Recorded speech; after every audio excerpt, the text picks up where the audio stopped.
Good afternoon, everyone. My name is Jonathan Rive, and I'm the founder of the Prolific Circle. To everyone tuning in tonight, we thank you for being here. While we all scattered across different screens right now, we're here for the same urgent reason, which is to figure out how to be in community during these uncertain times. This World AIDS Day finds us in a very tough position. Not only are those in power trying to cut the funding that keeps people alive, but they've also decided not even to acknowledge the day. And so when they choose to forget, we have to choose to remember and to act. And so that's what brings us here tonight, to remember those we've lost, but also fight for those who are still here. And so because this has never just been about HIV and AIDS, it's about healthcare, it's about housing, and it's about basic dignity. And I'm honestly in awe of the folks who will be joining us tonight for this conversation. They're not just experts in their fields, but they're also truth tellers, they are healers, they are survivors, and they've been in the trenches, in the labs, in the halls of power, fighting on our behalf. And they're here because they see what's happening and they don't want to be silent.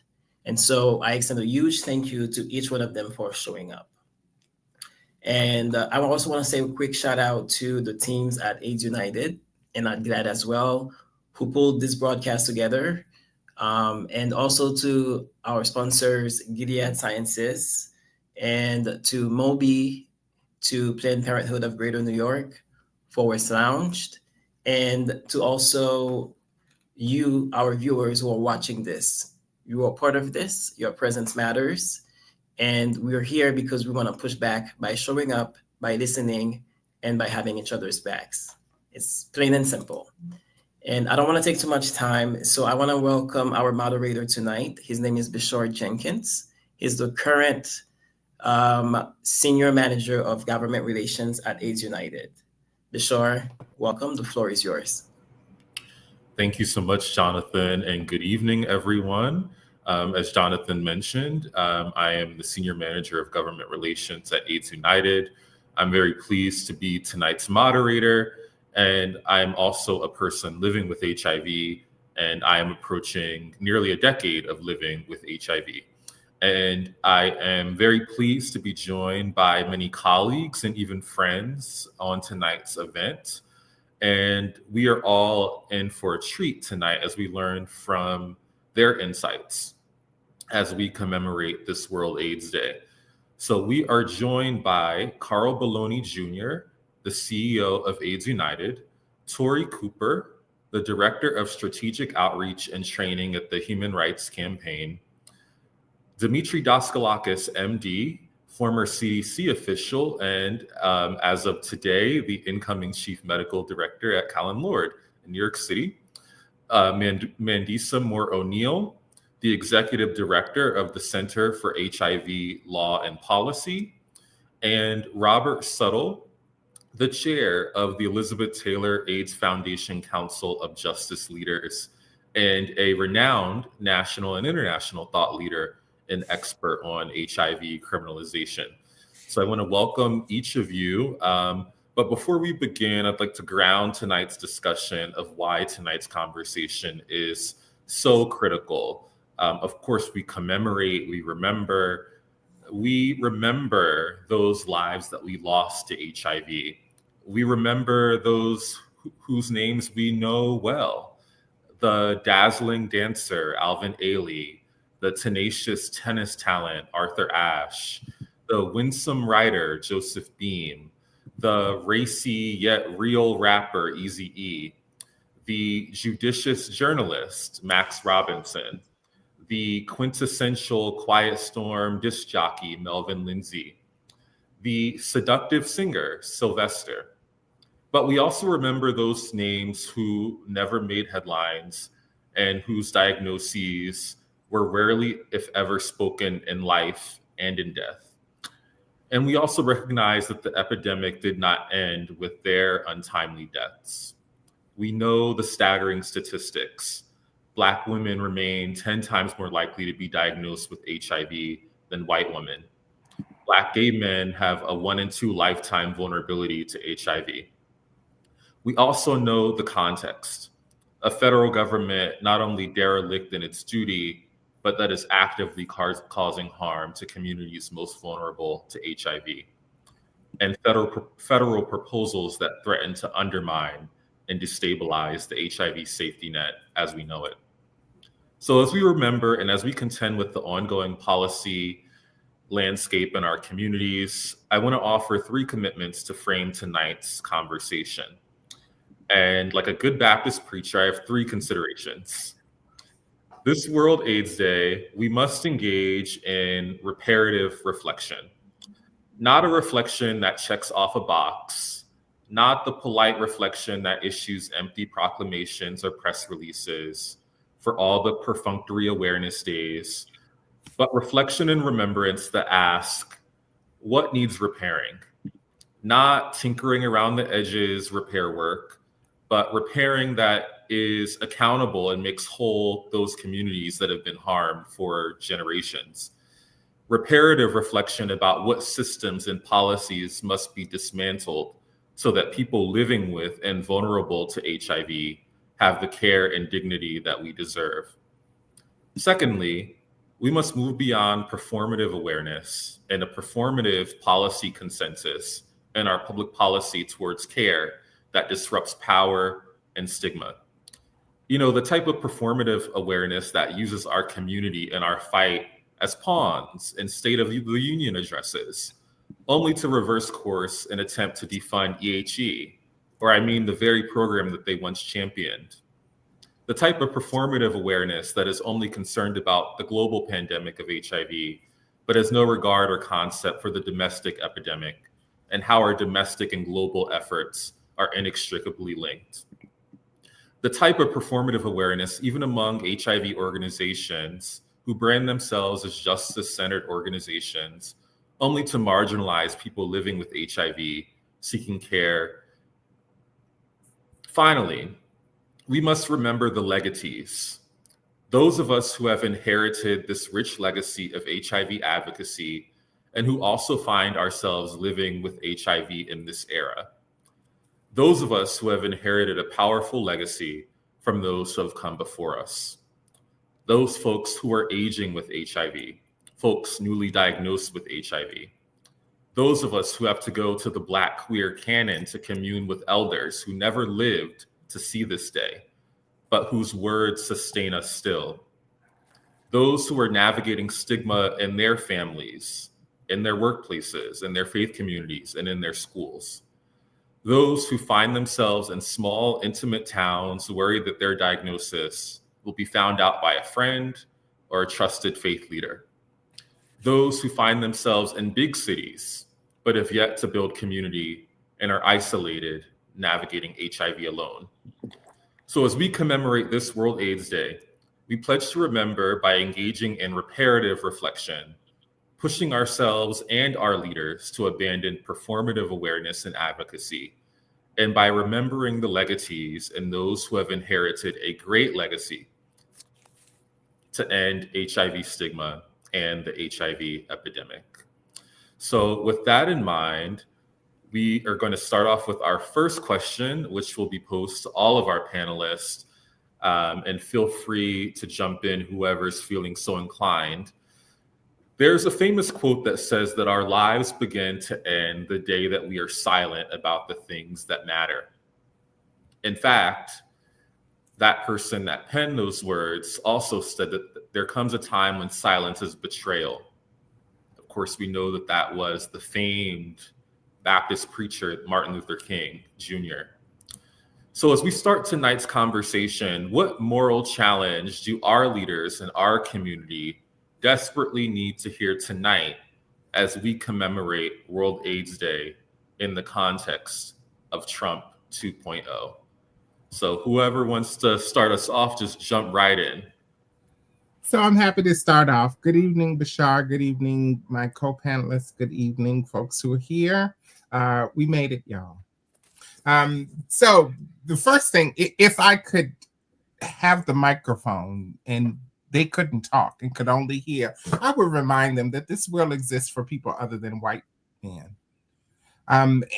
There there seems to be this when we hear anti-DEI from white men, they're saying they don't want anybody but white men. When we're seeing diversity, equity, inclusion, which are three of the greatest words in the English language, they're saying they don't want anybody that's diverse other than other white men. They don't want anything to be equitable, and they certainly.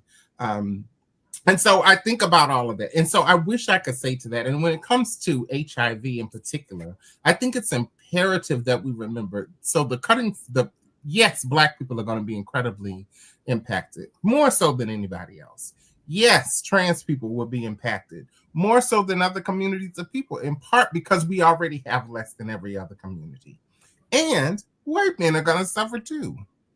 And so the world exists outside of this bubble that is Washington, D.C. right now, and where you have to make over a certain amount of money to be considered a human, and you have to have been born in the United States to be considered an American, and you have to have lived a life and married. If you're a man, then you have to have married a woman, and if you're a woman, you have to have married a man to be considered a real person. And so I just want to remind people the world exists, and there are people other than white, cisgender, heterosexual men. It's actually not the majority of us. That was it. I was going to add, I feel like you introduced me as a white cisgender male. So so I thought I would add, I think one of the things, having been on the inside of the federal government very recently, having recently resigned, I just want to back up with a lot of strength what Tori says. There is purposeful work happening to confuse health equity, which is what we all do every day, for DEI. And DEI is all diversity, equity, inclusion. These are all amazing words. They're all really important. And it's the reason why our workforce in HIV and in public health look more like the communities we serve. So let's first start that there's nothing that DEIA work is good work, sort of in the HR space. But what is also happening is that there's this purposeful confounding of trying to sort of make health equity somehow be in that buzzword. And that is giving sort of people the ability to say that health equity stuff that you're doing in HIV or anywhere, that stuff is just DEAI stuff. And so it's really, I think, important that we say out loud, we think DEIA is really important, right? I think it sort of molds the way that workforces look, but then also to say, hey, you guys, that health equity has nothing to do with that. That's not about a strategy for how to hire people that are more diverse, which is good. It in fact is the thing that we need to do to make sure that the entire nation and the world is healthy. It has nothing to do with that sort of catchphrase, and really try to differentiate, in fact, that it's different. Because I think, ripping off Tori, I think it's true. It is a device trying to make this a very homogenous white world that ultimately will result in this country not being a good place.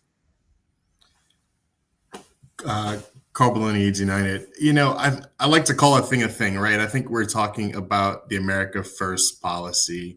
And so for me tonight, I think that the moral challenge is really simple but profound, is we can't normalize abandoning people, right? In this moment when whole communities are being written out of budgets, erased from the rhetoric and how we even talk about society and public life, silence isn't neutrality, it's complicity. And I think, this movement, this HIV movement, has never survived on silence. Every bit of progress that we have earned has come from everyday people insisting on the basic truth that our lives are worth investing in. And I know that's true for this community. For me, the challenge to leaders is to tell the truth about who is being harmed and act like their lives matter. And to our community to remember that we have faced hostile governments before, and that every time we organized, we cared for one another, and we built power anyway. And I think that's still possible. I think that the contrast to America First policy is, I'm going to quote, I think it's John F. Kennedy, right? A rising tide lifts all boats. We cannot cut, slash, and burn our way out of a bad economic situation. We have to treat the least of us well, and all of us can prosper. I'm so excited to be in this conversation with the very folks who are here, some of whom I've known for a very long time, and somehow like we're just being in a plenary together. I love this idea of a moral challenge. And sometimes it takes me a while to think of what to say. And instantly I was like, the moral challenge of every leader, including myself, is to holistically and emphatically decenter whiteness. And I want to, because like when I say whiteness, I don't just mean white people, because how white supremacy is structured, and to be very clear, anything that's based in the US is founded in this idea of white supremacy, because that's how this country was founded. Everything about that has not only to do with just white people, but we can all internalize and manifest that. What does that look like? In the HIV world, how it looks is this idea that we have to whisper words like sex work, or we have to whisper words like injection drug use, or like things that fit outside this idea of what heteronormativity tells me is acceptable, right? So like I can't have an honest conversation about HIV because those people might not respect us. And I think, again, thinking of silence and how Audre Lorde, my Lord, has always told us our silence will never protect us. You know, as she said, like, the machine will grind you to pieces, whether or not it is true that you speak. And that always stuck with me because it's such a stark image. And it reminds me of this moment in which I don't often think people are saying intentionally, oh, I'm centering whiteness. How it often comes out is, oh, let's play it safe, right? Let's be strategic about who we engage in this policy initiative, right? Or let's be cautious of saying the word Black too many times, or brown, or immigrant, or all these words like that we know mean our people. And it often looks like not being honest about the ways in which we've all internalized these messages, and therefore have a duty to consistently work to decentralize and to externalize the things that we've internalized. And so like the moral challenge of my fellow leaders is to make it a constant political practice and to be bold about it, right? If we're in this moment in which we see what our communities are having to go through just to access basic human services, right? Like it's becoming harder to get access to food, access to healthcare, housing, dignity, things that for me are the basis of humanity. We as leaders have to mimic and actually exceed that boldness that we're expecting folks on the ground to do. So to me, that's a part of the moral challenge of this moment. And I'm excited for us to actually sit in that and to continue to manifest that. And for me, I will just echo, I think Carl touched on it about truth telling, and Mendisa's, talking about the point Mandisa just made. I'm sorry, I just slipped my mind because it's 2 points that I wanted to touch on. But, the importance of just acknowledging what's really happening and finally just telling the truth about it. And that is something that I have realized that my purpose here is to really, tell the truth about the systems that exist. And it's just a wonder if people are, really paying attention to what's really going on. And I think for a while we've had it quite good in this country in a way that, people can do the things that they want to do or be who they want to be. But yet now that things have changed, I think people are still trying to continue in that and not necessarily acknowledge what is really going on. And I think the Times is really showing us that, especially in the areas in which we're working in, and with all that's happened in terms of cuttings and like issues around immigration and who's bad and who are criminals, and obviously what Tori touched on, like who is worthy of being in this country and having jobs and things like that. I think it's time that we get face reality, right? Really get serious, looking at ourselves in the mirror and saying, you know, who am I? Where do I stand with what's going on? And I think with what's happening now is sort of showing us who we are and where we stand.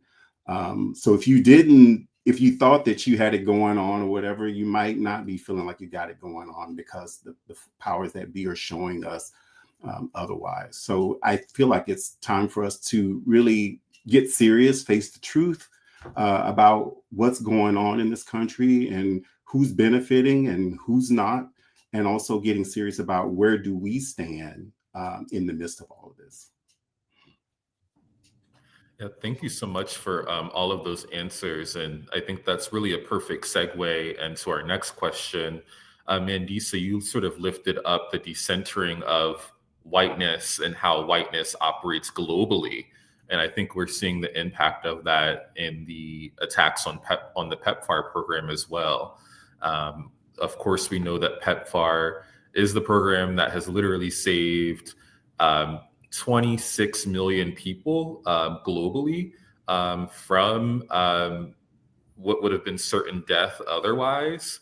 And so I'm wondering if one of you, or maybe two of you, wants to chime in and really speak to why this program is so critical to our global efforts to end the epidemic, and how can we combat the complacency that exists, but also complacency, to your point, Mandisa, that's steeped in a privileging of the United States over and above, you know, people that live across the globe that are impacted by HIV.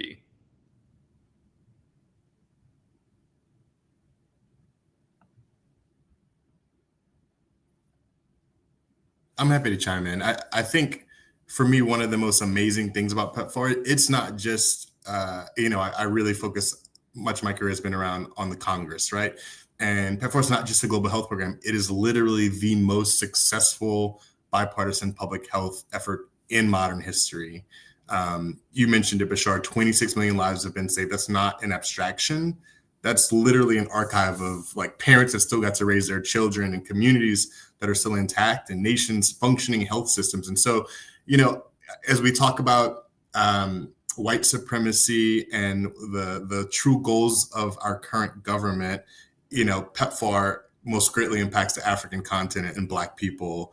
And it's no mistake that that was one of the first things that were targeted. And cutting PEPFAR, it's not fiscal responsibility. It's frankly a fiscal and moral, it's negligence. You know, withdrawing from PEPFAR, it's not just lost lives. You know, they destabilize health systems. They're weakening economies on the African continent, and it's going to take decades to rebuild that infrastructure. It's completely devastating, and we have to find a way to hold them accountable. That's not just a global issue. That's a domestic issue. That's a moral issue.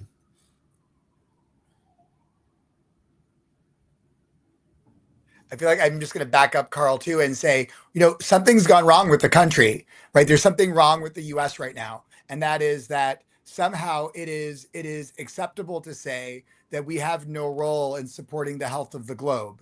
And that is a departure from, you know, really decades and decades and decades of leadership that has really made the US a key partner to so many countries. And, you know, I think there are more examples than PEPFAR, but PEPFAR is probably the best, where you know, the notion that that our aid is something that only benefits the people that we're serving, like is inaccurate, because the health of the globe is the health of the US. And so I think that, I got to work outside of the HIV space in global health, where I was doing work in influenza and COVID and all of these other scary respiratory infections. And, I think that the part that's shocking is that, the reason that we're leaders or were leaders in global health in the world is because we had altruism, and that we brought something to the table as opposed to just taking. And so I think that, and our historically with PEPFAR, and I'd love to see what everyone else thought, that wasn't like a transaction, right? It wasn't like, we'll trade you HIV meds if you give us something back. It was actually really good health diplomacy. It was really good, like, building relationships. And, having, again, been working in the global health space a bit, like, those relationships are dissolving. And, I think that one of the things that's scary is that this administration, the same way that they're sort of saying that, we can't, support DEIA, we can't support gender ideology, whatever that means, since gender is not an ideology, but just like a part of natural human experience. Like, they're trying to spread that outside of our country, and also say that other countries can't do that if they want to still take part in like aid and support that we're giving. And I'm just going to sort of conjure the word that Carl did. It is immoral to do that. And I think that the more we say, like, A, it's not normal, and B, it is immoral, like, we do have a responsibility to the globe because of our scientific expertise and, frankly, like, sort of where we are from the perspective of finances and resources. So you can't let the US cannot exist if the rest of the globe falls apart. It's not how it goes. And so I just echo that, the real thing for me is, it is immoral that we're not supporting the health of people around the globe, because it is our responsibility as the global leader.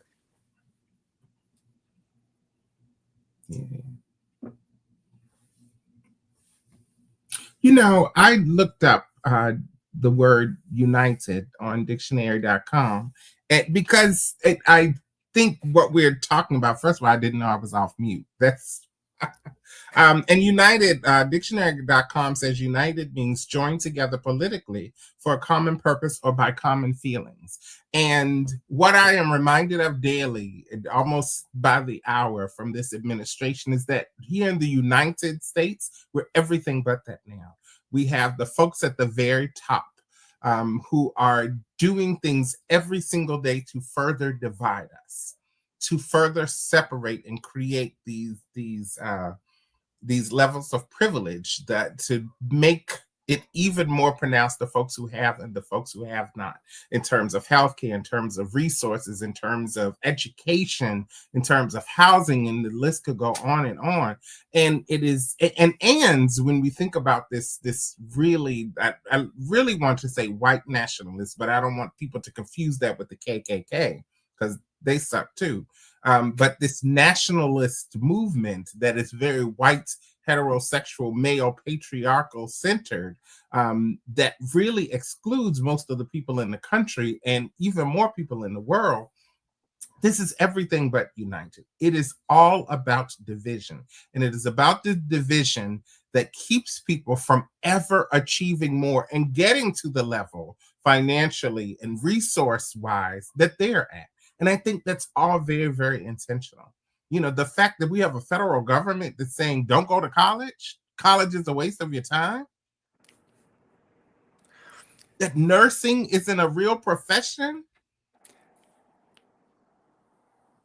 I mean, the reason that I love Tori is because Tori doesn't have to take the gloves off. The gloves are always off, because I've learned from Tori in my career and my experience, as well as from Carl and Bashar and Robert and Mandisa, that you got to call it as it is. And so, when I resigned, I said, all of this is eugenics, right? There is this desire to sort of, and I meant it.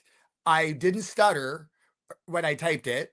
Or when I've said it, because there's a desire to have this, like, that only the strong survive and only the favorable strong survive, right? The reason that there's an attack on health equity is because health equity is what, like, lets people achieve the best health that they can, right? And the mission is not that. The mission is to break the system so people who can't afford health, who can't afford to be well, are actually then driven to a place where they're so sick that they're not going to, do well. And I think, again, it's you got to call it as you see them. So when you say, let's not vaccinate kids, if they get the infection and they survive, that's going to make them stronger. Like, that's eugenics. And so that is the same that we're seeing with transgender folks. It's the same that we're seeing with like the DEI confusion with health equity that I talked about. It is literally like when you saw that we're not going to acknowledge World AIDS Day and you're going to pull PEPFAR apart, stop HIV prevention, take parts of Ryan White apart, eugenics. Got to call them as they are. And so like it is a dire situation and really requires as much bravery and courage as we can muster to fight. Also want to complicate like this idea like of the US as a global leader in terms of oftentimes or sometimes in this conversation, we can talk about it like what is happening in the US is new, right? When in actuality, like we've actually been a global leader in eugenics, right? So if we look at Nazi Germany, it is well documented that they based their entire eugenics strategy on Jim Crow here in the US. And like it's documented. And in fact, at certain points, they said they took it too far in the US. We can't go that far here in Germany.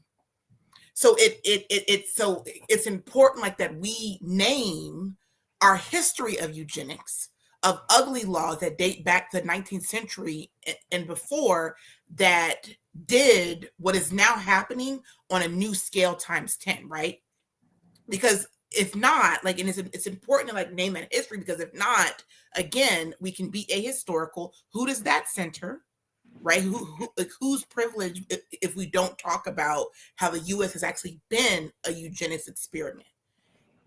And I'm saying that not to be discouraging, but instead like to put us in alignment with the millions of people who fought and resisted this experiment and have fought for us to exist and continue that fight. But it's really important like that we note the ways that, like, again, what's happening is clearly on another scale than say 2 years ago, 5 years ago. I don't want to invisibilize that.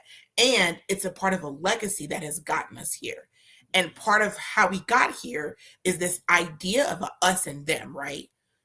You know what I mean? So maybe I don't like that immigrants or trans folks are being targeted, but all the time that us cis people spend having these weird conversations about not understanding trans identity, right?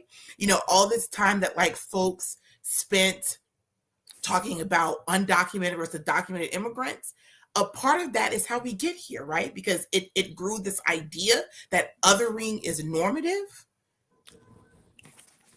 All the time that people like me who are not living with HIV center ourselves in conversations and not people with HIV, it has contributed.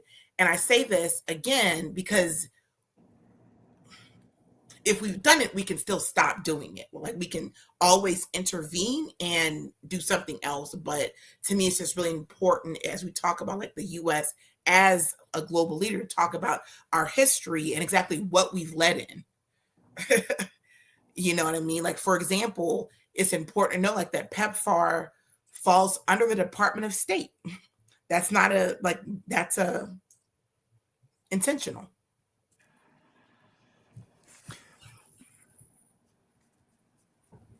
Yeah, thank you so much for just that rich conversation there. So much has already been lifted that references our next question. And so given the reality that it's clear that these people don't give a damn about us, what steps should we as public health advocates be taking individually and collective to counter, this anti-science, anti-evidence, anti-Black, anti-queer, anti-trans effort, and how that impacts our public health efforts. Dr. Daskalakis, I think you'd be perfect to sort of start us off with this one, just given given your recent ongoing efforts at the CDC and you leaving the CDC. Yeah, no, I think that it's the question of the hour, which is, what do you do when the political will is really aiming to destroy the public's health, right? And so that's, I think, where we are right now, where you have sort of this, irresistible force, which is the political will that's pushing up against what we thought was like our immovable object of community and science. And it seems as if it's able to push that immovable object, and maybe it's not as immovable as we thought, which is, very scary. But I think that's the reality. So I think, the first is, self-care is really important. And Mandisa, I'm gonna sort of use that Audre Lorde quote as well, that it is like really, political resistance, self-care. So the next thing I'm going to say has to be tempered by self-care, which is that it's really important to speak out and to sort of call it as it is. But I understand that it's not always, it doesn't feel safe to do it. I mean, I can vouch for that in droves, how unsafe it feels to speak out. But where you can, it's important.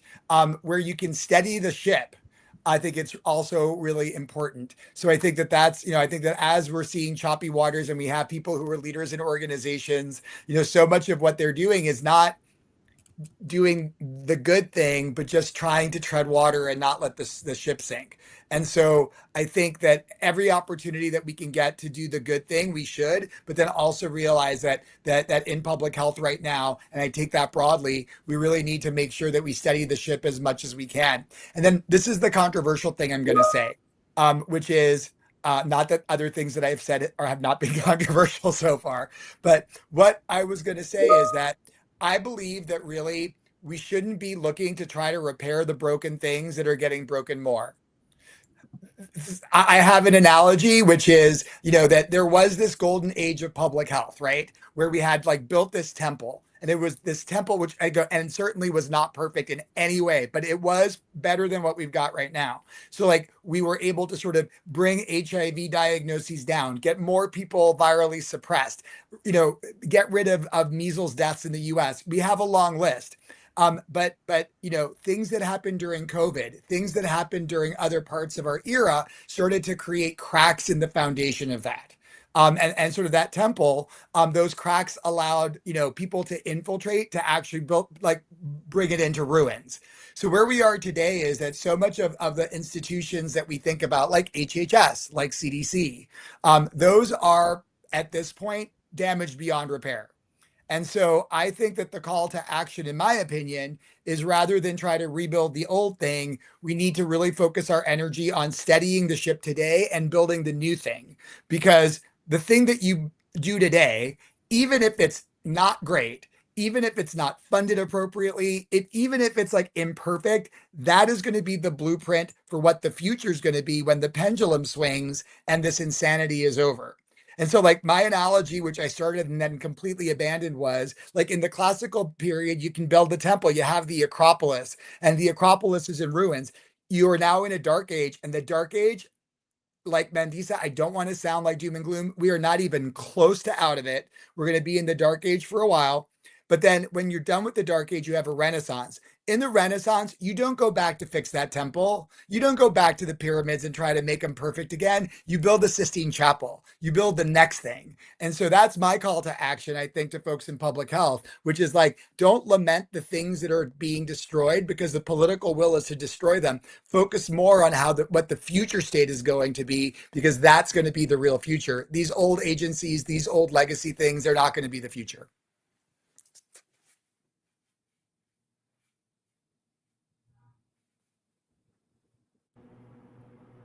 With that sort of theme in mind, sort of keeping in mind that we have our own agency and capacities as a community, recently we have seen a powerful but striking juxtaposition in our movement with Black leaders taking the helm at HIV organizations across the country. including one of whom is joining us tonight, Carl Bologna, who is the new CEO of AIDS United. And of course, Mandisa Moore-O'Neill, who leads CHLP as a Black feminist advocate. And yet at the same time, we are witnessing a major, and that's really a understatement, racial backlash with anti-Blackness really everywhere, in every policy debate, literally coming from the mouth of our president on a daily basis almost. And we're also seeing the real life impacts of policy violence that would impact Black folks disproportionately. In addition to HR1, which would decimate health access for 40%, for the 40% of people with HIV who are Medicaid beneficiaries. And given this reality, given this duality of so many Black leaders sort of coming to the fore within the HIV movement at the same time of this anti-Black policy environment that we're in, how can and should Black advocates and leaders of organizations mobilize together and support advocates, support people living with HIV, work alongside people living with HIV to combat this policy violence that is clearly aimed at harming Black people?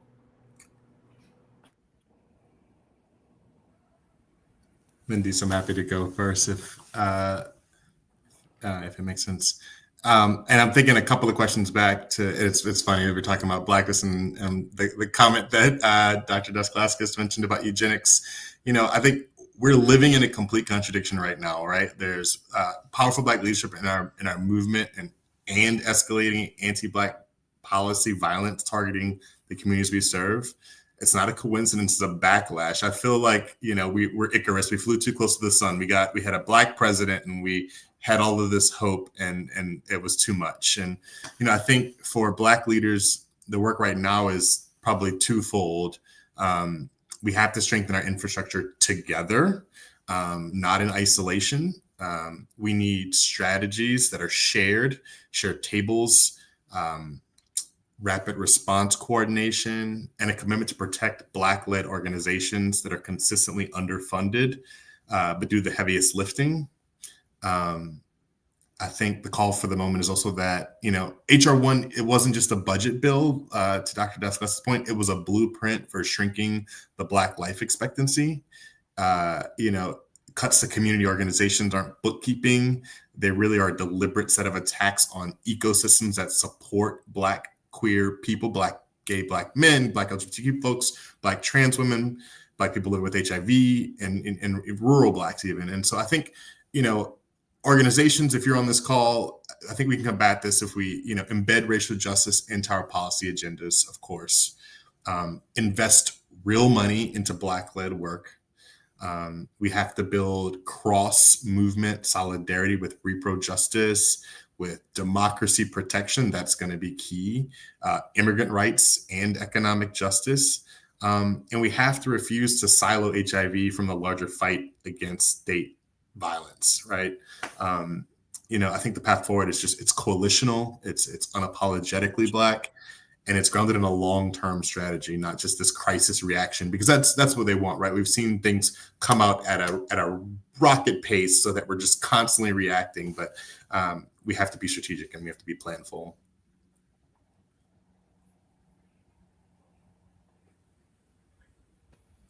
Yeah, thank you for that, Carl.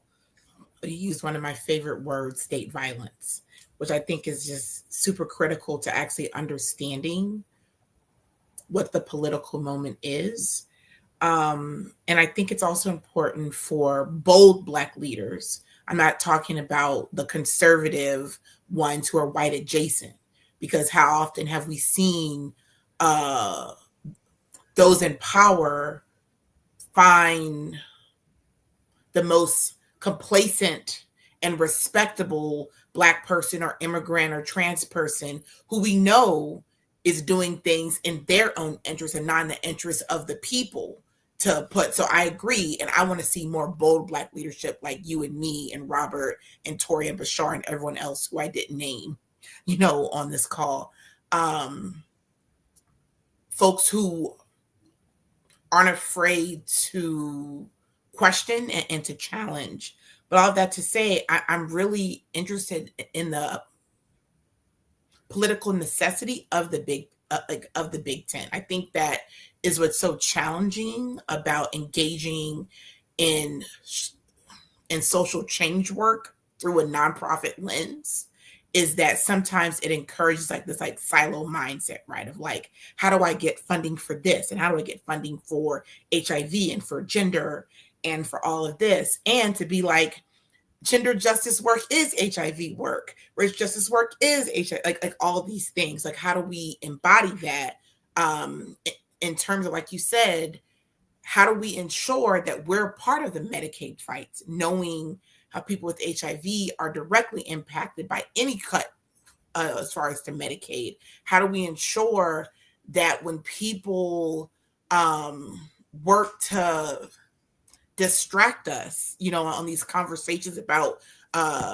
women in sports and bathrooms, that we're ready to recenter the conversation, and move it from these red herrings and move it to, let's talk about safety. Yeah, you care about safety?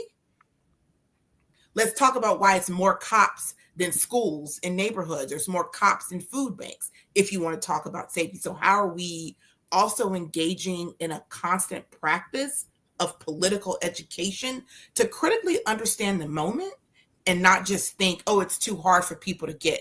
We have to understand how power is arranged. Oftentimes, I'm in spaces in which folks say words like radical or revolutionary, and they're not talking about what we're seeing right now. We are witnessing a revolution. The only difference is it's not the ones that maybe many of us envisioned. What they've been able to do in under a year is nothing short of revolutionary. It's just that it's going in the wrong direction. It's not what maybe some of us thought it would look like. Mm-hmm. But if we're not clear as to what's happening in this moment, then we will continue to, like you said, be in this place of responding and never actually able to build the institutions that we know are going to get us through this. Again, I'm not saying spend all of our time studying, but how do we incorporate an intentional practice to understand what is actually happening? So for example, how is it clear, when this happens, we can use cute words and also be clear, this is eugenics. I'm sorry to take up so much space, but thank you, Mandisa. I learned something earlier when you were saying that, I'm not surprised, but when you were saying that Jim Crow was a kind of a blueprint for folks in Nazi Germany. And, I think about, in the eugenics piece, I think about the only reason the United States doesn't have universal healthcare is because of Black people, because they thought that we would die off in 3 generations if we didn't have access to healthcare. So they formed systems that impact everyone in order to erase us. So again, let's call a thing a thing. While you were talking, Mandisa, the word diabolical came to mind. Diabolical. And what's the root of that word? Diablo, which is Spanish for the devil himself. That came to my mind while you were talking. It is absolutely diabolical. What they have done and what they plan on doing. It's absolutely diabolical. And I keep mispronouncing the word, but history will not be kind. History will not be kind to this moment in time.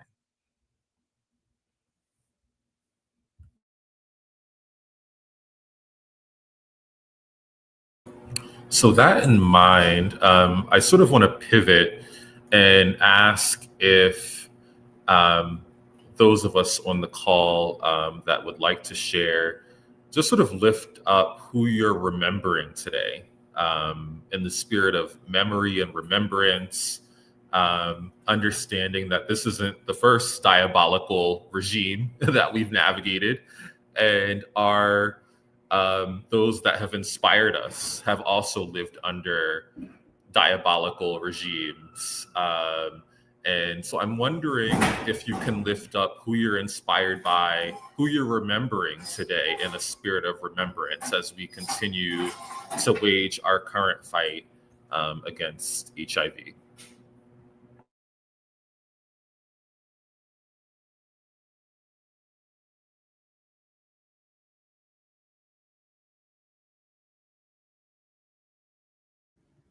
I can keep jumping in.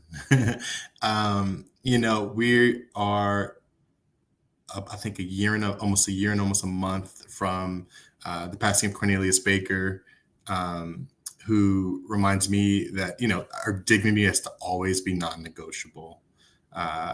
His leadership taught us, that expertise and compassion are not separate skill sets. Our movement has to have both, especially right now. We have to educate ourselves and we have to have passion.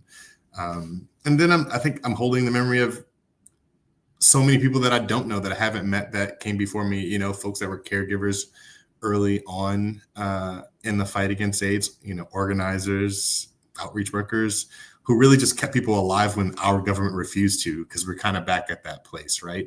I think they taught us that liberation isn't abstract. We have to make daily choices and acts of resistance, and again, continue to tell the truth.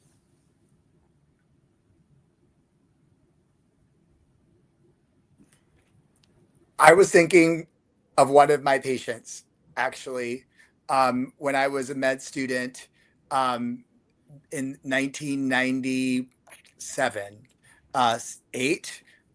So antiretroviral therapy was around, but it was, not shockingly, not around for everyone. And so I remember working on the wards at Bellevue, and having my first transgender woman that I took care of, who was really angry. And the nurses were like, "Why is she so angry?" And I thought about her a lot on World AIDS Day, because of what the administration did and why it made me so angry. And it reminded me of what she said, which is that no one listens to me. And I remember sitting in the room and talking to her as a young med student, and her telling me the story of how the people who brought food wouldn't even bring the tray in for her, and would just leave it on the floor and not care, and how she would ask for things and people would ignore her.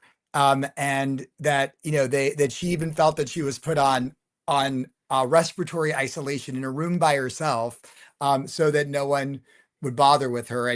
And so I actually didn't think about anyone famous. I didn't think of any of my friends who passed away. I mean, I did, but the person who I thought about the most was that one transgender woman who taught me how important it is to be listened to, and how that is really what, we're gathered here for a World AIDS Day related event, but how, when you're not listened to, if we use that moniker that silence is equal to death, then our voices are life. And so if our voices aren't listened to, all we have is pretty bleak.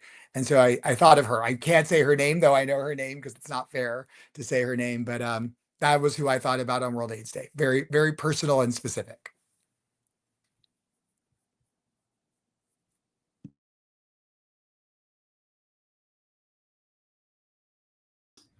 I would say, for me, I don't have a particular name in mind, but I will say I think about the people who've come before me, those who fought in the early days of the epidemic. I was just a baby when this was happening. So, thank God for their efforts, in whatever way any community or individuals played in making sure that we would be alive today and have the treatment and hopefully the access that we have, so that we could live to see this day. And we've lived long enough to see what's happening now. And so I think, for me, I recognize what my purpose is as a person living with HIV. I think about the lineage, the queer lineage, the Black lineage, and understanding what my purpose is in this day and time. I talk about HIV criminalization, which is something that is intentional, something that, again, was initiated at the time when I was born. So I think, like, wow, who would have thought 40 some years later in my life that we would be faced with something like this. And so I take this time, I take what we do, I take these issues very seriously. And recognizing the importance and the responsibility that I have to do what I am supposed to do in this day and time, and not sit on my hands and not sit back and watch other people fight for me. I'm recognizing that I also need to stand and fight for myself, and also fight alongside other people who look like me and other people who are impacted that don't look like me. And how we need to work together and fight together. And so I feel like this time shows us what we need to do. And so it's just a matter of us really paying attention and taking it seriously, and, really feeling compelled to do what needs to be done.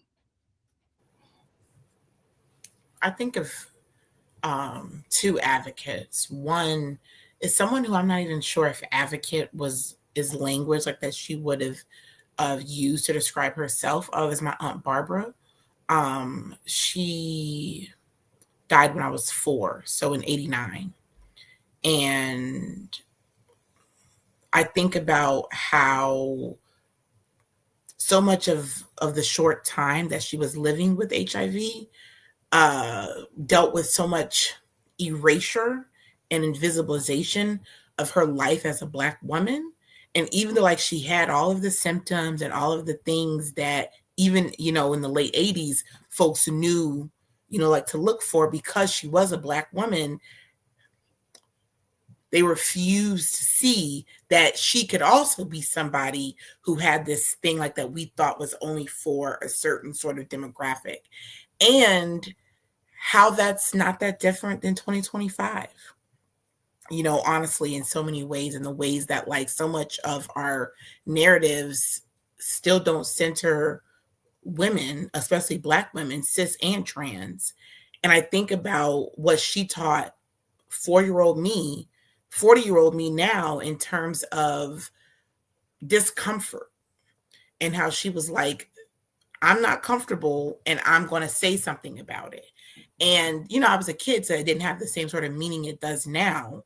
But that's part of how I show up the way I am now, is because I saw very early the importance of speaking out, and how your personal situation can be a catalyst for collective liberation and strategy. And I think about her, like, how, okay, like, am I going to be like somebody said this racist thing in this meeting, as people often do.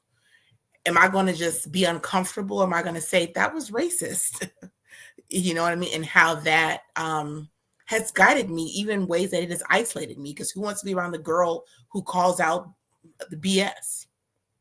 I also think of Brian C. Jones very often.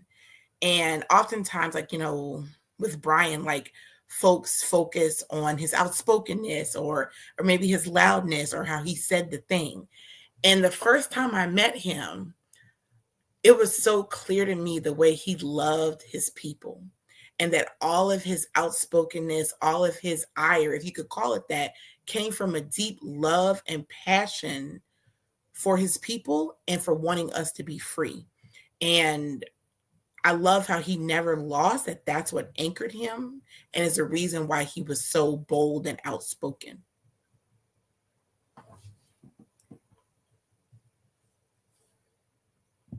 So I'll name someone that you all don't know, and his name is Aubrey Jefferson. Aubrey Lamont Jefferson, to be more exact. Aubrey we met in around 1981 when I was like 11 and a baby queen then, and Aubrey was a little baby sissy then, and he grew up into a big pump and was the most lovable person that you could ever meet. And Aubrey was diagnosed with HIV in 1994 and was dead by 1995. And The reason why I always mention Aubrey is because he died so young. And if he had lived one more year, if medical racism didn't exist and he had gotten a hold of these magic pills, what did Jack and the Beanstalk, those beans, 1 year before, like some folks did in San Francisco and maybe a few folks did in New York, who were all white, then he might still be here alive today talking trash, and I think of every person who died in 95. They were right there on the cusp of highly active antiretroviral therapy.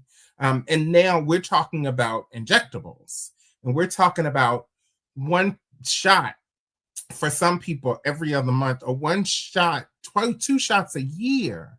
And that was just unimaginable. And so I think of Aubrey a lot, especially around the holidays, and particularly when I think about what we're experiencing now as a community of people and workers and advocates, and the stuff that we're facing from the federal government. I think of See Every Coop. That they sent a mailer to every household in the United States to explain to people what HIV was and what it wasn't, how you got it and how you didn't get it, and how revolutionary that was at the time, and really still is. And that came from the top down. And now all we're getting from the top down is poop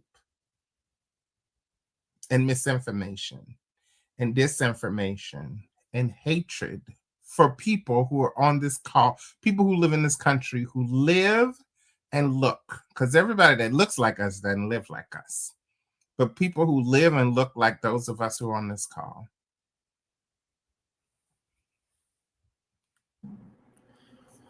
So given what you just sort of shared, Tori, the context that we're in right now, what does joy look like right now? Because I like to always remind myself that many of us live sort of in this dialectical tension. We're living in the midst of both joy and pain. To sort of reference Frankie Beverly and Maze a little bit. And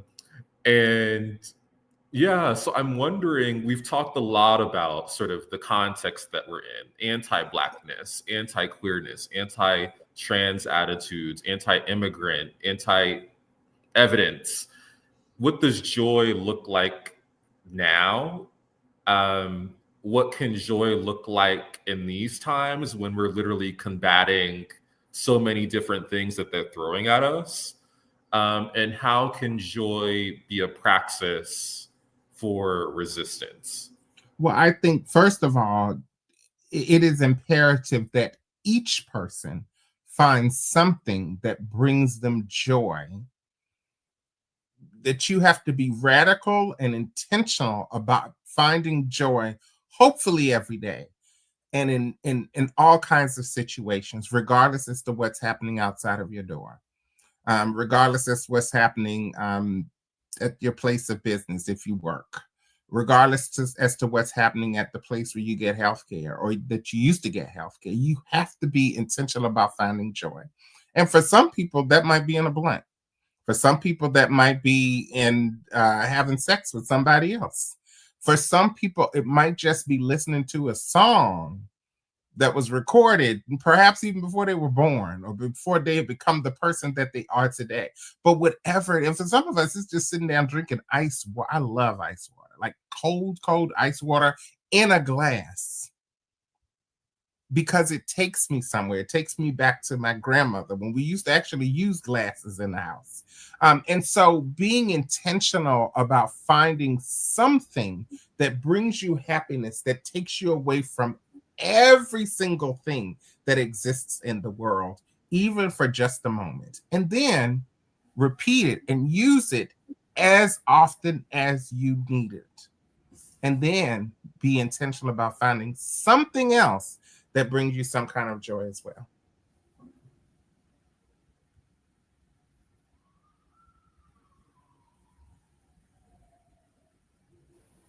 what I love about this question, and I really appreciate like the care of all these questions, is to me it's a way to reclaim so much of how Black joy in this political moment has become this form of propaganda that I've seen, right? Where like, this phrase that's actually rooted in Black feminism, if we're going to be 100, somehow, especially post-election, has become this way of trying to convince Black folks to opt out of organizing against this administration, right?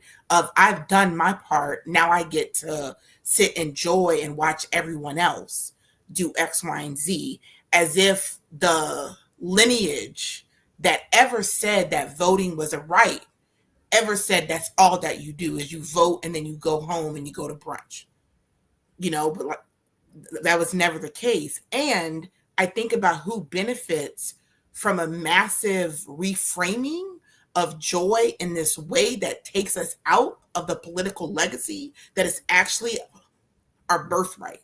So I appreciate this question because to me it's a chance to reclaim it in the Black feminist lineage that it belongs in, which is one where joy and rest are these things that we do to sustain us as we engage in advocacy, as we engage in organizing, right? It's never the end all be all, but it's a tool to keep us on the front, like to keep us there. So for example, I don't hide the fact that I have a lot of warrior energy. I don't hide the fact that I have a machete and I use it very often. I keep it sharp too, well oiled. And anyone who has done any kind of study around battle, around war, knows that no warrior is effective if they're on the battlefield 24/7. So for me, joy is a part of a political practice of being able to sustain myself in this battle because I'm very clear that we are in a marathon and that this is not a sprint. And so again, I guess love the question and a chance to talk about joy, to me, like to bring it back to its Black feminist roots and take it from the right that it, in my assessment, is very skillful at using our language in ways that actually prop up their narratives and benefit them.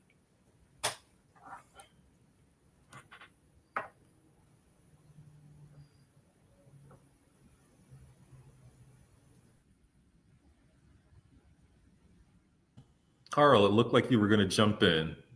I guess I was thinking, I really appreciate what Mandisa said. It really resonated with me. And I was also thinking about the way the MAGA right has depicted Black communities. We come from we're originated from shithole countries, and we come from dangerous, deadly neighborhoods, and they talk as if we have no joy. I think the entire context of Black people in this country has been rooted in struggle, but we've always been a joyful people, and it has been a tool of resistance for us because it keeps us in touch with our humanity. And I think it grounds us in the reasons that we actually fight back. I really appreciated the context about, gonna sit this one out. That was a really popular thread about 10, 11 months ago. Not our fight.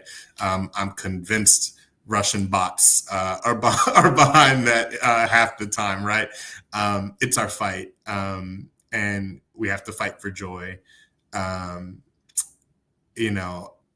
And I guess for the personal, for me, it's like my kids laughing in the morning. It's not being weighed down by all of this. We live this all the time, but we are more than this, and we'll be past this moment as well.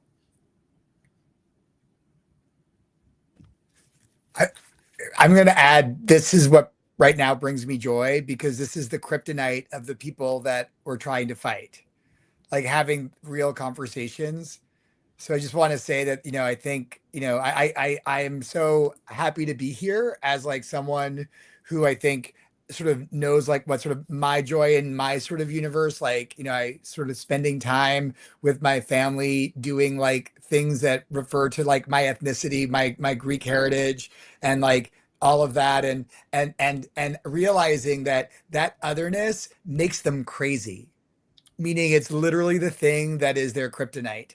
And so like the fact that we're talking about joy, even when there's all this like craziness going on, this is the thing that that I think is just so hard for them to deal with or acknowledge. And so I get joy at the notion of actually providing them the kryptonite and sort of being joyful and having sort of the moments of clarity and happiness with my family and with my friends, that make them, frankly, you know, run away. And they should run away, because our joy, and I think Mandisa, you like referenced the exact quote that I was thinking about from Audre Lorde about like sustaining yourself as like like critical resistance. Like, this is the thing that they can't take.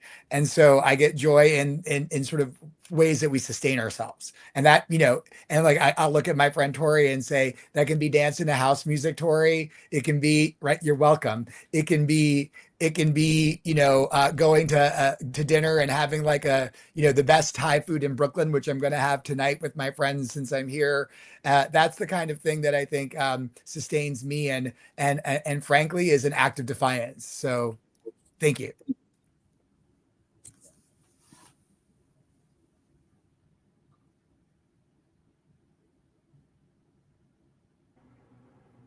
So I'm going to launch us into our last question for tonight. One of my sort of biggest inspirations is Essex Hemphill. And Essex Hemphill, of course, passed away 30 years ago now, in November of 1995. And one of his poems has a beautiful, powerful question that he raised. How can we share the future if we can't be instructed by our grief? And so for our last question tonight, before we launch into the questions that the audience will share, is what lessons from our long fight to end the HIV epidemic can prove most instructive as we create a world where people with HIV can live and thrive?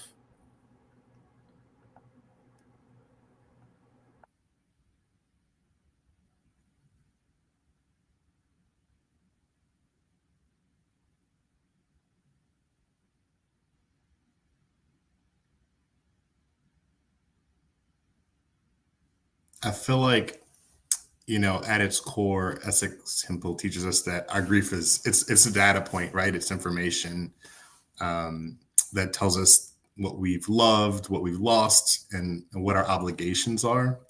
You know, I think in this epidemic, it reminds us that the fight to end HIV has always been about people. It's not about programs or organizations or budget lines or politics. You know, so, you know, I think we have, if we allow our grief to harden and like weigh us down in despair, it can be, you know, it's not productive, but we can harden it into clarity and resolve and let it, you know, kind of guide us in where we go and push us toward, you know, creating a world where people with HIV don't just survive, but they thrive, right? And they lead. And, you know, to Dimitri's point 8 questions ago, that they imagine a future that's on their own terms, right? It's not about what we lost. It's about what we want to build. And so I think our grief has to instruct us and sustain us and not forget how we got here so it doesn't happen again.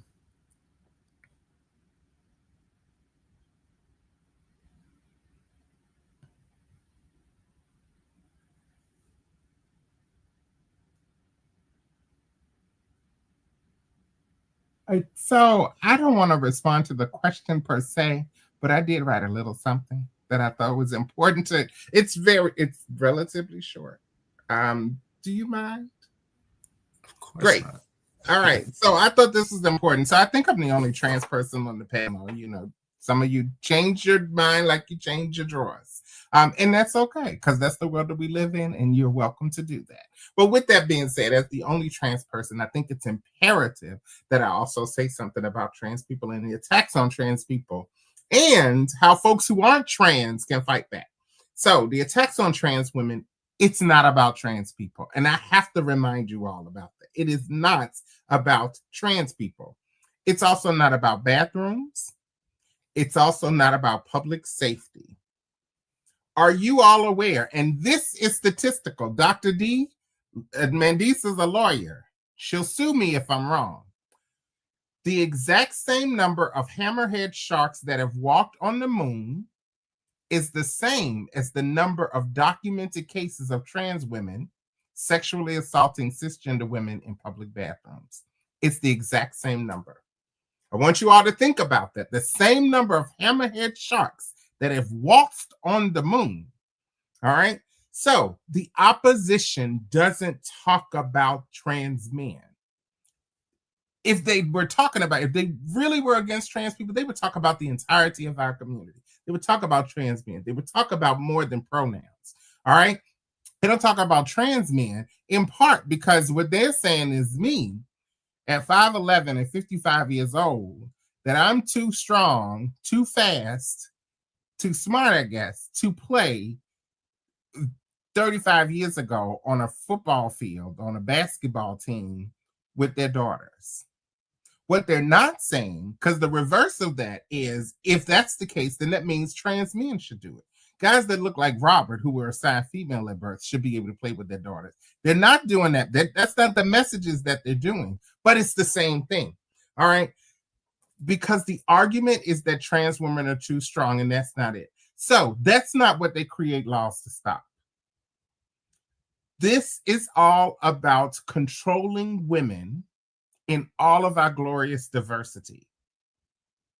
It doesn't minimize that men are suffering as well, but this is all about controlling women. And as a reminder, cis and trans simply describe a person's journey to personhood. Right, Doc?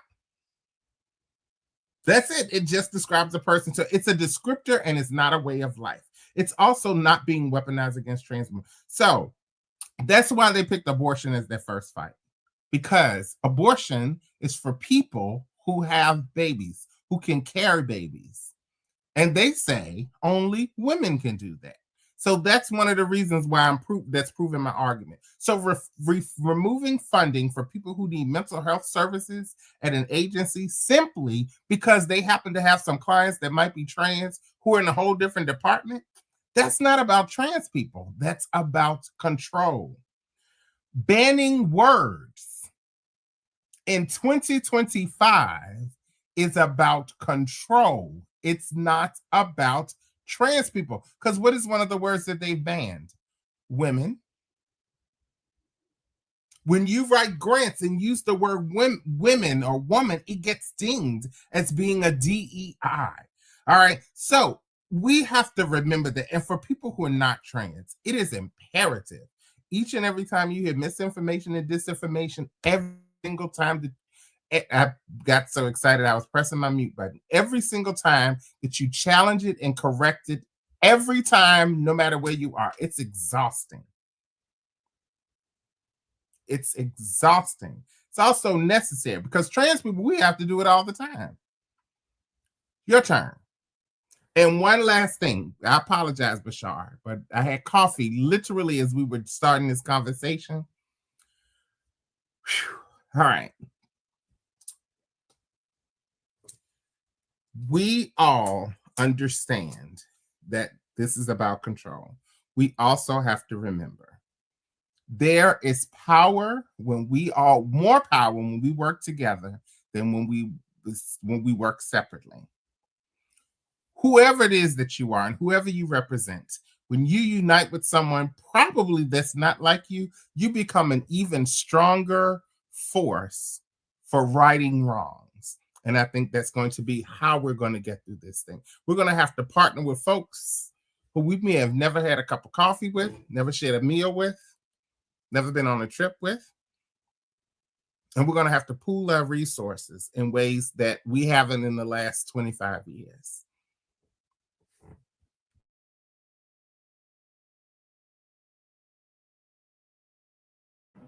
Thank you so much for that, Tori. We're going to open it up to, we just have one audience question that's going to be lifted up on our screen. It's going to go to Carl Baloney.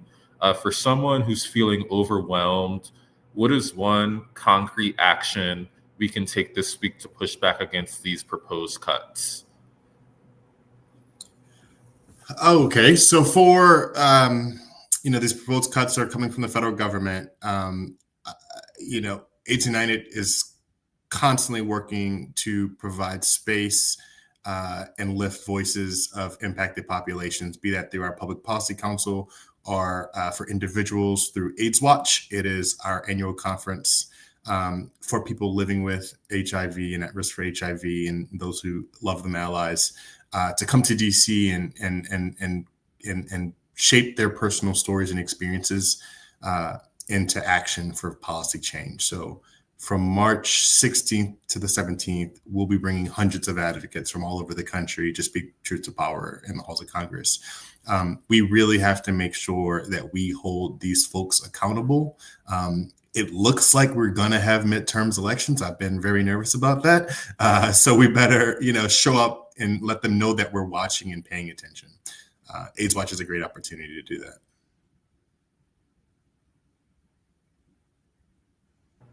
Thanks, Carl.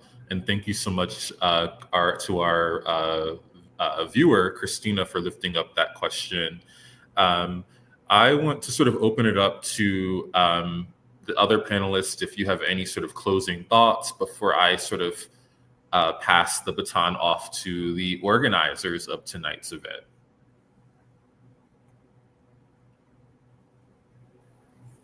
I've really been moved as far as this last question, and thinking of the lessons that many of us have learned, over the last 40 plus years.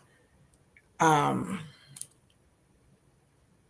amount of respectability is going to save us. No amount of thinking that by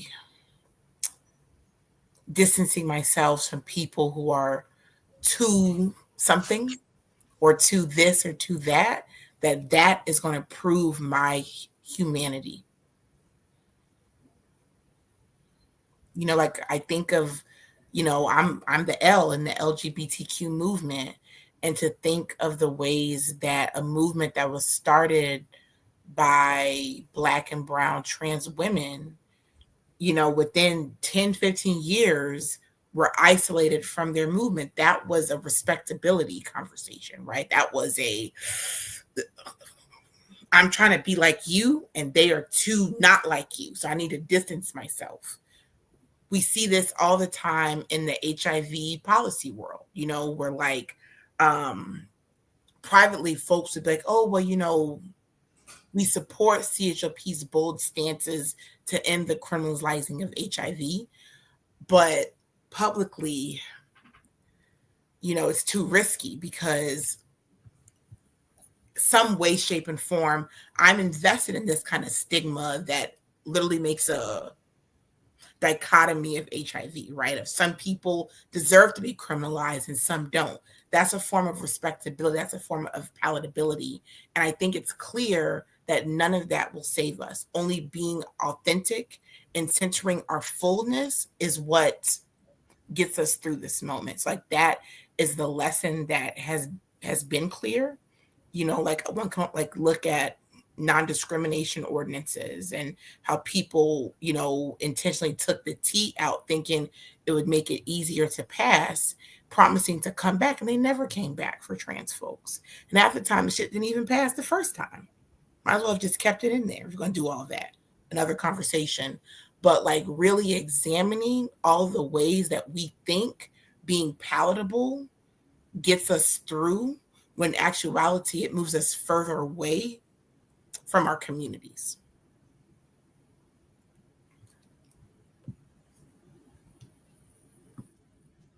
I just have a very simple thing. And I feel like the last word that Mandisa said was community. And I feel like this is the time to actually rely on your community. And so I feel like, in different phases of my own experience, like I didn't really understand community. And I think now I understand community. Like I'm, you know, uh, I'm into my 50s, and the whole time I was pretty clear that I understood what it meant to be a part of community, whether it's being, an immigrant community, being in a gay community, being in I thought I understood. Now I understand. And and reflecting back to our for our people that founded the work that we do, thinking about what it was like when they were under attack in the 80s and 90s, and sort of looking at their camaraderie that they had, which I was always going like, wow, like, they've been through something, and it's not trauma bonding. It is also like sort of this like uplifting thing that I think that, our moment is that, that the way to make this work, the way to sustain ourselves, is to really understand community, and realize that that community isn't just the thing that you lift up, it is also the thing that lifts you up. And so that, I think, for me, is my big takeaway from what's going on now, which is, I understand community now.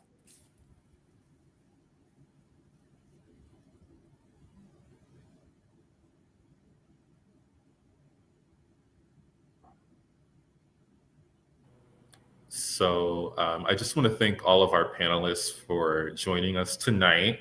And I want to thank Prolific Circle and GLAAD for inviting me to participate as a moderator as well.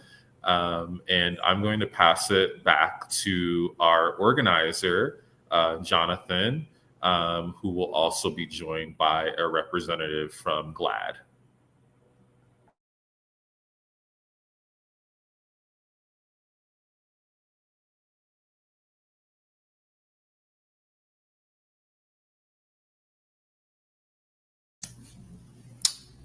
Well, thank you to all our panelists for this wonderful conversation. I was back here just smiling and tearing-eyed at the same time. I'm so empowered by your stories and your courage, your leadership. This has been, a very much needed conversation, and I'm so thankful that you guys took the time to actually share yourself with all of us. I know Deshaun is here, and I would love for him to come up as well and say a few words. Hey, thank you for welcoming me to the stage. Good evening, everyone. I'm Deshaun Usher, Vice President, Community and Media at GLAAD, and I'm also the founder and executive director of Moby. Thank you all so much for being with us tonight. First, I want to extend a great gratitude to you, Jonathan, for your amazing brainchild, and also want to extend that continuation of brilliance to the brilliant panelists. So thank you all, and to our moderator. Thank you for your honesty, your expertise, and for grounding this Road Days Day conversation in those lived experiences of Black and marginalized communities. We come together under the theme of centering Black and marginalized voices in the fight to end HIV, and tonight you reminded us that. You named how racism, transphobia, homophobia, criminalization, and poverty continue to shape how and who is most impacted by HIV. You also reminded us that our communities are not vulnerable, we are powerful, organized, and leading the way towards liberation, health, and justice. I also want to thank our community champions, Gilead Sciences, and all of our partners that were involved in making this possible. GLAAD, For West, the Prolific Circle, the Plaza Hotel, Moby, and Planned Parenthood of Greater New York for helping make this conversation possible. Collaboration like this is how we move forward from awareness to action.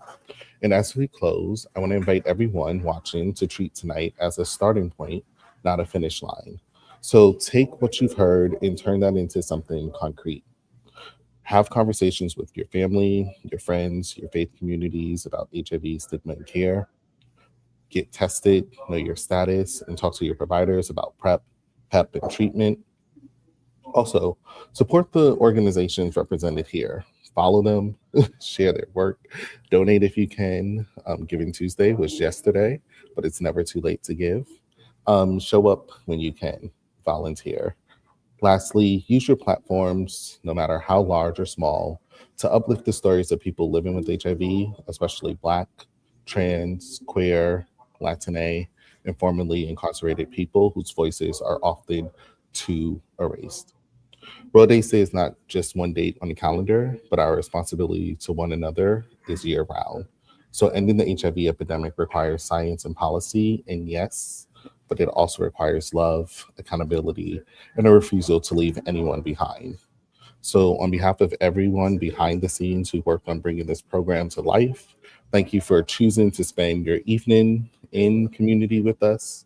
Stay connected, stay engaged, keep telling the truth about our stories, our power, and our right to live long, healthy, joyful lives. Good night, and let's keep doing the work together. Over to you, Jonathan. Well, also, I want to say thank you to Deontis from AIDS United for all his work behind the scenes in helping making this possible.